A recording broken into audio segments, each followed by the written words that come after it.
amazing. I'm really excited because I'm having a chance to have a phenomenal conversation with a subject that's really close to my heart, and that's the subject of sales. And I'm with Vinit Shah, who's the founder of the London School of Selling, or the London School of Sales, I should say. And he's the founder of this incredible e-learning portal and provides consulting and coaching and support predominantly for sales managers. But I'm really wanting to do this conversation because we're in a very turbulent world at the moment, and everybody's got to wake up with that personal responsibility for what my future is. And having gone into sales when I was 19, I can't thank the world enough, or the universe, for the fact that I really respect, study, and understand sales. I don't think there's a person in this world who doesn't need to understand how to sell themselves. It might get wrapped up in subjects like personal branding and all sorts of ways that people will say that they're going to create a following on social media. But it's really interesting when I work with my clients, how few of them actually know how to sell. You've got a lot of people who are in management positions. You've got a lot of people in owning their own business. You've got a lot of people who want to have a career in sales. But I think there's something got lost over the last few years through social media, and that is the art of selling. So I think talking about that today with Vinit is going to be relevant for anybody who's got a few minutes in their life now to sit down and have a coffee or a cup of tea and just absorb themselves in the subject of sales, which to me is a very, very exciting subject. So welcome, Vinit. Thank you. Lovely to see you. Thank you. Tell me a little bit more about why you created London School of Sales. So London School of Sales is, I've spent my entire career in sales, so over 25 years in sales, and I never referred to sales, or I never referred to myself as being a salesperson. I looked after customers, I found solutions, but I never ever considered myself to be in sales, and that probably didn't happen until I graduated and joined my first organization as a client administrator. I love sales. It's provided me with an amazing opportunity. And in this particular country, sales just doesn't have the respect that it has in, say, somewhere like America. It's not necessarily a profession that you go out there and want to be a salesperson. In the same way that maybe you want to be an accountant or a lawyer or a doctor or a pharmacist. And funnily enough, I believe that sales, there are certain skills in sales that you won't get in those other more traditional professions. In sales, you learn about communication, you learn about resilience, you learn about adaptability, because everything is constantly changing. And that's what really kind of draws me to sales, because I'm drawn to that. Actually, I don't like the mundane. I like things to be different. I like to be learning, because I'm constantly meeting interesting people. Every time I walk into a client's organization and they're telling me about their business, their world, I'm like, wow, that's phenomenal. Yeah. And you're absolutely right in the way that you describe it, because I look back to my first field sales role when I was 21, and I was selling a product for a company called One to One, owned by Pacific Telesis, and it was a modem in a box with a number, and it was the beginnings of email, and I didn't understand it. I'm talking about 1985. Okay, so I didn't understand what I was selling, but I was given a company car and told to go all over the Southwest region and go and visit computer dealers. And my lesson in sales was that I arrived at this really nice guy down in Southampton who owned a computer dealer, and in my boot were 100 of these boxes, and I had to sell them. And if I sold 50, I hit my target for the month, and up from then onwards, it really ratcheted up. And I had my own flat then. I owned a flat, and a lot of bills to pay, so I was quite motivated. But I walked into this guy's office to sell this thing with this box, and he said, "Could you explain what it is?" And I said, "Well, I've heard it's absolutely fantastic. Everybody's wanting them." And he went, "What is it?" And I said, "I don't really understand it." And he went, "Really?" And I said, I don't know whether you can help me to understand it." And he said, "Yeah, of course." He sat down, he took it apart and explained it all to me. And he basically sold it to himself. And at the end of it, I said, John, it's incredible how much you love this. How many do you want? And he said, well, I think I'll take 50. And this taught me that the more you listen and the more you let your customer convince themselves of why they want something, the better it is. And that just comes back to, you have to be brilliant at listening, don't you? Asking questions and be brilliant at listening. Well, it's salespeople have to be world-class listeners. That, you know, the best salespeople are, and they're able to, on the back of that listening, ask very deliberate questions. That's the true art of sales. And it's not just actually you've got a script and you're asking these questions because you want the answers to them. It's making that conversation flow so that the customer doesn't actually think that they're being sold to, but we're actually helping them. We're helping them fix their problems, their challenges, and make their world better for them. That's ultimately what sales is.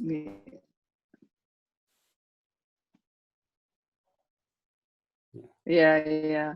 Now, I know your heart really beats for the salesman being created to predominantly really help the management of, whether they're managing a small team or a large team. So tell me more about that. What are the challenges that those sales managers are facing? So when I came up with the idea of London School of Sales, having spent my entire career in sales, having seen firsthand the challenges that sales teams face, I wanted to give back. I wanted to do something for the industry to try and actually give people things that they were missing. I came across a really interesting stat, and that stat is that between 40 and 60% of sales managers fail within the first 18 months. That's just a jaw-dropping statistic, between 40 and 60%. Now, what constitutes fail? Sorry, is that fail to hit their numbers with their team? No, they leave. Oh, I see. Oh my goodness, right. And what was interesting was that typically most businesses, most organizations will look at excellent salespeople, and they will be the ones that are top performing, they will be the ones that are promoted into sales management roles. The challenge is that companies, once after promoting them, don't give them the tools that they need to succeed. Now, these guys, before taking on this role, they were fantastic at what they were doing. They were the top of their game. They had all of the training and the development they needed to actually be top salespeople in their respective businesses. However, the world of management is completely different. When you're all of a sudden now having to manage a team, you're having to actually sell to that team. You're having to persuade individuals in your team to carry out the work that you need to be done. Those skills just aren't taught by businesses to their sales managers. And partly the challenge is that the individuals that work above them aren't trained in coaching to be able to effectively deliver those messages. They don't know how to motivate their teams. They don't know how to actually sell an idea to their teams. And that's ultimately what I was really passionate about changing. I thought, wow, that statistic is jaw-dropping. I mean, there are other stats there, because sales teams typically will lose 25% of their team on average every year. That's either because people leave or they're dismissed from their position. And funnily enough, I mean, all of these statistics that I was looking at when I started thinking about creating the London School of Sales just made me actually realize how much of a need there was for something like the London School of Sales. We don't focus on the traditional selling skills because there are lots and lots of good companies that already do that. And more than anything, companies already know what selling skills their people want based on their sales cycles, based on the type of product, the industry, etc., that they're operating in. The thing that we found that actually is really needed is that softer behavioral side. Understanding your customers, treating your own staff with empathy and compassion. Because naturally what happens is when someone in a business is going through turmoil in their personal life, it has a knock-on effect on their work life. the better you're able to, as a manager, understand what that person is going through and actually help them, support them, put your arm around their shoulder, the quicker they're going to get through that, the quicker that relationship is going to be built, that trust is going to be there. And you know what? They're going to help you. They're going to work with you. And that is what really drives me. That's why the London School of Sales exists. It's to help people have that understanding and that depth of understanding just beyond the top line skills that everyone sees. Yeah, I get that. And actually, I really enjoyed doing your questionnaire that you've got, which I'd love to share now, and I'll share it in my post when I share this video. What's the URL for it? Because this is a really holistic look at how you are as a manager managing life, isn't it really? So what's the URL for that again? Sure. So it's lsos.co, and then from there you can go to the assessment page. We're gonna change that, and the name might change, but it's lsos.co, and there's a free kind of assessment that you can take from the main homepage. Awesome. Yeah, it's again, the idea for that came up after actually our initial conversation, where you developed your health check. Yeah. When I took that, I thought this is an incredible way for people to understand the areas that they probably need to focus their attention on for their own self-development. You know, that's essentially it. We're looking just actually to help people understand elements that maybe they need to enhance as part of their own self-development work that they're doing. Yeah. Oh, it's brilliant. It's brilliant because you've got. So what is really interesting at the moment, we talked early on about taking personal responsibility for a lot of people working at home, taking out some time to develop your skills and things. And I'm really interested in the fact that you developed this as an e-learning system, and it's phenomenal. You've taken me through it. What did you feel was missing before you created that? So most sales training happens in the classroom environment. The challenge is that unless an individual needs that training in that moment, the likelihood that they're going to actually ingest that training, they're going to actually take it all in, is low. Yeah. The time that training has the most impact is when someone is going through that challenge. That's the first thing. The second thing is that we all have our own unique learning style.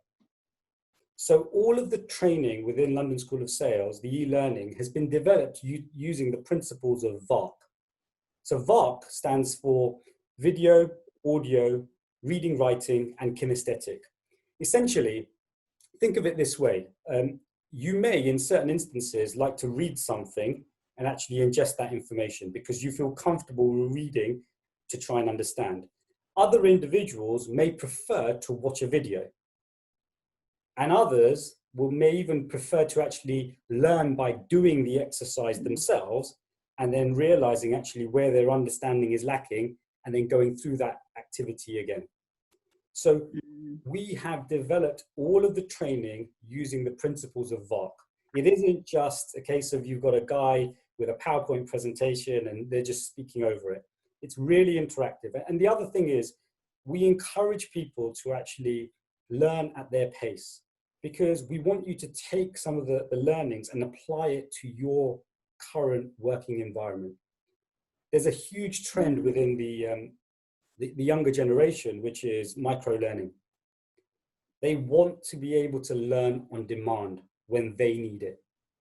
So it's great to have a program that actually they're developing from, but they can always come back to and say, okay, I went through that exercise. Let me go through it again because I'm actually going through those challenges now. And that's, you know, the feedback we've had is that's exactly how people are using it. That's incredibly powerful. So I love you've got a lot of statistics, a lot of study, a lot of experience, and you've developed this amazing portal. And I'm really proud to be associated with you on this, Vinit. And as I said right at the beginning, we all have to learn how to either manage salespeople or be our own salesperson. So so let's just remember, where do they go again to be able to see this? Give us the URL again. So it's lsos.co. Brilliant. Brilliant. Well, thank you very much, Vinit. Is there anything, any closing thoughts that I haven't included when we were chatting that you think might be helpful? I think no. I think we've covered everything. All I would say is that I think that everyone has the ability to learn, to grow, and to develop. And yeah. What I would recommend any sales manager is do not leave it to someone else, your manager, or anyone else in the organization to identify the training that you need. You're best placed to do that. You know what the things you're good at, you know the things that maybe you're lacking. So go out and actually identify what those things are and find the solutions for yourself. Don't abdicate that responsibility to your manager or to anyone else. You know, all of sales wants to help. We'd love to know what your challenges are. And you know, maybe we can actually even help to find a solution for you. So thank you. No, thank you. I think that's a powerful comment at the end. And we all have to take our personal responsibility for our future. And if you're in sales management, you've got a lot of pressure on you now. And I think this is a phenomenal way to really hone your skills and get that support that you need. So thank you very much, Vinit. Thank you, Penny. Appreciate it.